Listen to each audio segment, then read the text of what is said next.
bienvenue sur MAE News depuis le siège du Parlement européen. Au cœur de l'actualité, le partenariat stratégique entre l'Union européenne et le Maroc, entre défis et perspectives, un séminaire organisé par le groupe ALDE, l'Alliance des libéraux et démocrates européens. Dialogue des religions, droits humains, enjeux sécuritaires, mais également la question de la sécurité juridique des accords entre l'Union européenne et le Maroc et la prise en considération des conclusions des arrêts de la Cour européenne de justice, notamment en ce qui concerne l'épineuse question de l'application de ces accords au territoire du Sahara occidental, au moment où, au-delà du renouvellement des accords de pêche, l'Union européenne et le Maroc négocient un accord de libre-échange complet et approfondi.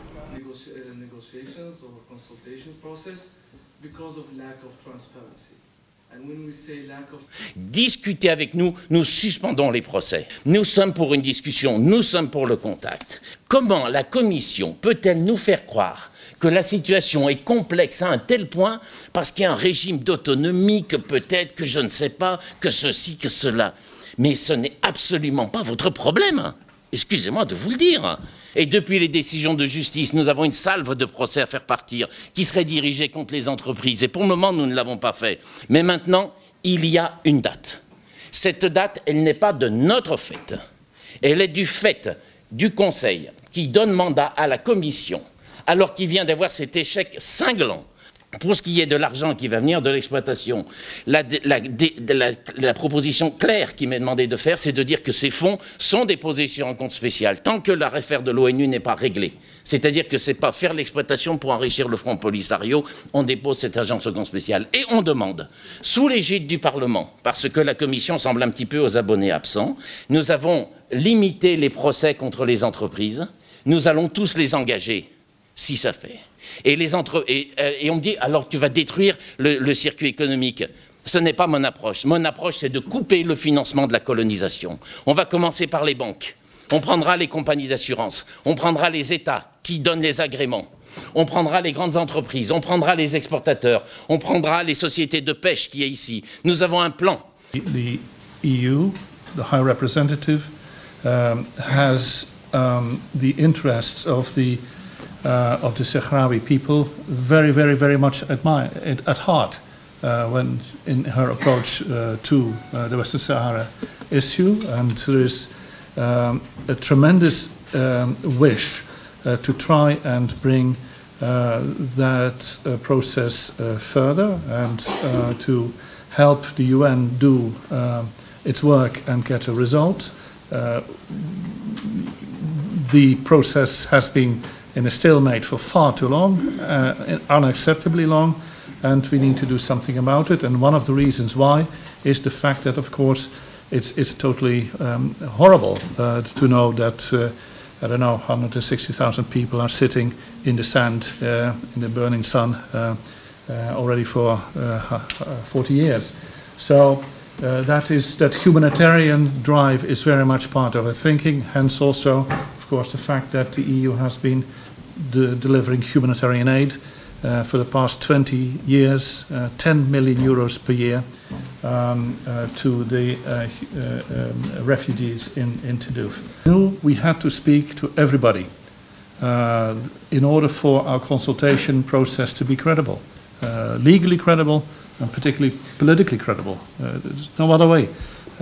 So for that reason, we made a very, very broad-ranging selection of civil society organizations with whom we invited and whom we met, partly in Rabat, partly in Brussels.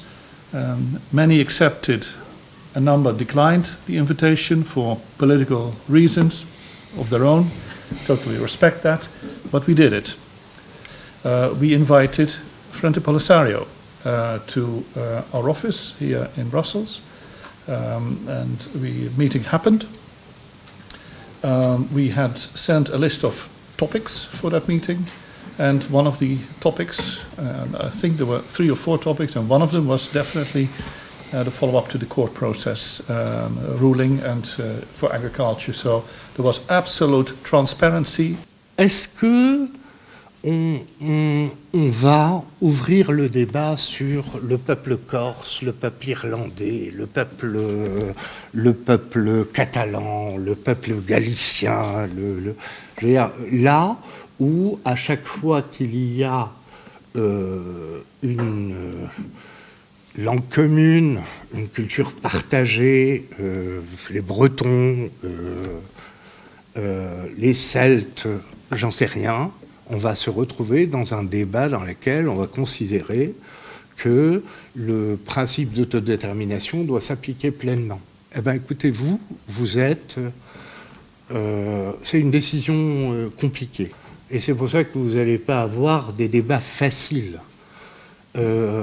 Si on prend l'avis de maître, qui est de considérer que le tribunal ou la Cour a parlé et qu'en réalité elle a reconnu le droit public international, elle a reconnu la représentativité exclusive du Front Polisario, elle a reconnu tout ce qu'il a dit qu'elle avait reconnu, on n'aura pas les bases de construire quelque chose en commun, ensemble, alors qu'on en a besoin, que la région en a besoin. On a besoin de construire quelque chose pour le monde arabe, on a besoin de construire quelque chose pour l'Afrique de l'Ouest, on a besoin de construire quelque chose pour nos voisins. Parce que nous sommes ensemble dans le même bateau, sur l'ensemble de ces points. Le choix de l'Europe, d'abord, c'est un choix volontaire. Il faut qu'on soit clair là-dessus. Alors, c'est un choix volontaire, mais qui a quand même été un peu dicté par deux choses. D'abord par l'histoire. Nous avons une histoire commune avec les Français, avec les Espagnols notamment, avec d'autres puissances qui se trouvaient aussi à Tanger. D'accord ? Il a aussi été dicté par la géographie. En étant aussi proche de l'Europe, je pense que l'un des choix naturels qui s'est posé aux Marocains, c'est de dire est-ce qu'il faut regarder au nord, il faut regarder au sud.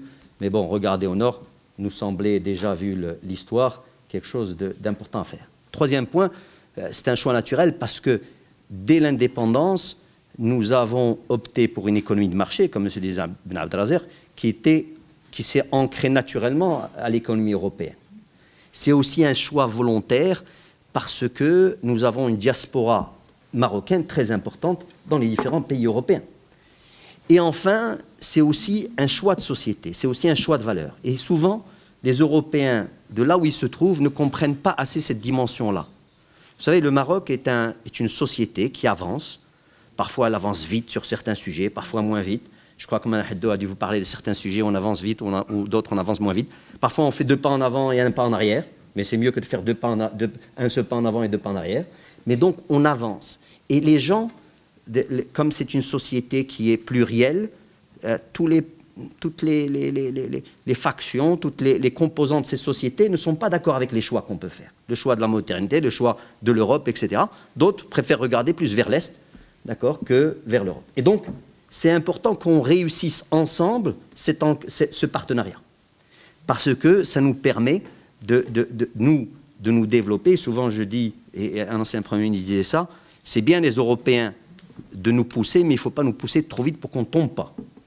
Et donc, ce choix de valeur dont il parlait tout à l'heure, qui est un choix de respect des droits de l'homme, un choix de valeurs démocratiques, etc., il est absolument ancré. Et je voudrais juste dire à mes amis européens, franchement, avec beaucoup de modestie et aussi beaucoup d'humilité, cette décision, souvent, on nous reproche, parfois à juste titre, certains problèmes au niveau des droits de l'homme, des libertés publiques. Moi, je voudrais dire que ces combats, c'est des partis comme le mien qui les ont menés dans les années 70 et même avant même que cette institution ne soit installée. Pour nous, l'Europe est le premier partenaire commercial, l'Europe est le premier importateur, l'Europe est pour nous le premier exportateur, l'Europe est le premier fournisseur de touristes, l'Europe est le premier fournisseur de devises qui viennent des MRE, l'Europe est le premier investisseur en IDE, l'Europe, voilà. Donc, pour vous donner un exemple de ce qu'on fait qu'on chiffre, on fait à peu près 35 milliards d'euros par an en échanges commerciaux. Alors, on importe 21 milliards, on exporte 14 milliards. Donc, même sur ce volet-là, je pense que les perspectives de ce partenariat s'inscrivent parfaitement autour des priorités de l'Union européenne. si vous prenez les 10 priorités que vous avez définies, ben vous trouverez une priorité qui s'appelle développement économique. Je vais en parler. Vous allez trouver une priorité qui s'appelle migration. Je vais en parler. Vous allez trouver une priorité qui s'appelle paix et sécurité. Je vais en parler. Une priorité qui s'appelle innovation. Je vais en parler. Donc, si vous voulez, clairement que ce partenariat vient épouser ces priorités. Alors, sur le développement économique, ben oui, il y a aujourd'hui différents accords qui sont là, qui vont... et je sais que M. Devers fait tous les efforts pour qu'ils ne soient pas renouvelés, mais bon, on verra, hein, d'accord, qui sont l'accord agricole, l'accord de pêche. Il y a, dans le futur, l'ALECA. Et je pense que c'est ça la véritable, la nouvelle frontière, c'est cet accord de libre-échange complet et approfondi, où on va étendre notre partenariat aux services, où il va y avoir ce qu'on appelle la convergence vers l'acquis communautaire. Donc ça, c'est vraiment un milestone important qu'on est en train de voir avec Mme Malmström, donc au niveau du commissariat, je dirais au niveau de la Commission. Et nous avons signé dernièrement l'accord PRIMA, d'accord, qui s'intéresse à la gestion de l'eau et au système agricole, agro-industriel. Là aussi, le Maroc est non seulement partenaire, nous sommes quelques pays méditerranéens partenaires, mais aussi contributeurs financiers. Je conclurai en disant qu'il y a aussi toute la perspective Afrique. Et cette perspective Afrique est, à mon avis, extrêmement intéressante. Mon ami Ibn Abdelaziz n'en a pas parlé, d'accord. Moi, j'estime qu'il peut y avoir des schémas de coopération triangulaire juste magnifiques qui peuvent se faire en Afrique. Que ce soit au niveau de sujets techniques, soit au niveau de sujets économiques, soit au niveau de sujets médicaux, culturels, etc. Juste quelques exemples. Le Maroc aujourd'hui est le premier investisseur africain en Afrique de l'Ouest, le deuxième investisseur africain dans l'Afrique. Et donc, nous avons un savoir-faire, nous sommes installés, il y a une relation politique extrêmement forte avec différents pays, et bien sûr c'est le privé, parce que cette coopération triangulaire peut se faire entre les États. Un exemple concret, nous participons à un fonds pour la lutte contre le sida, avec des résultats extrêmement probants au Maroc. Cette expérience peut être dupliquée dans d'autres pays africains avec les Européens, puisque c'est les Européens qui font ça, mais nous avons aussi des entreprises qui ont investi, et donc avec des entreprises européennes, on peut aller investir ensemble dans ces pays-là. Donc voilà, je conclurai en disant que c'est un partenariat riche, c'est un partenariat solide, c'est un partenariat qui est basé sur beaucoup de fondements, je dirais, anciens, et je pense que le meilleur est devant nous, pas derrière nous. Bien sûr, il y a cet arrêt de la Cour auquel il faut répondre, mais je suis sûr qu'on va y répondre en préservant, je dirais, le partenariat, en permettant aux populations de se développer, d'accord, indépendamment du statut politique, qui un jour sera résolu par l'ONU, et le plus tôt sera le mieux. Ce séminaire avait pour but de mettre l'accent sur les relations entre le Maroc et l'Union européenne, qui sont très solides et qui sont ancrées et qui sont là depuis très longtemps. Et comme vous le savez, nous avons un incident, j'allais dire, de parcours avec des décisions de la Cour de justice sur les accords agricoles et de pêche avec le Sahara occidental. Et c'est pour ça que nous avons souhaité mettre autour d'une table tous les acteurs de ce problème-là et en élargissant ce sujet je dirais, à tout l'aspect géopolitique, l'aspect économique des relations entre le Maroc et l'Union européenne, et surtout de l'importance de la consolidation de cet accord et du danger qu'il y aurait à ce qu'on gère mal cet incident de parcours. Voilà. Il a focalisé ce qu'il veut. باش يعزز الموقف ديالو pour réussir sa mission, bien sûr. Il est là pour les honoraires. Un là pour l'honneur, pour la souveraineté de mon État. Je la défends. Je le défendais déjà. Avant le cessez-le-feu et après cessez-le-feu. C'est là que notre émission se termine. Je vous donne donc rendez-vous pour une prochaine émission MAE News. Pour rester informé, abonnez-vous à notre chaîne Euromed CDC. À très bientôt.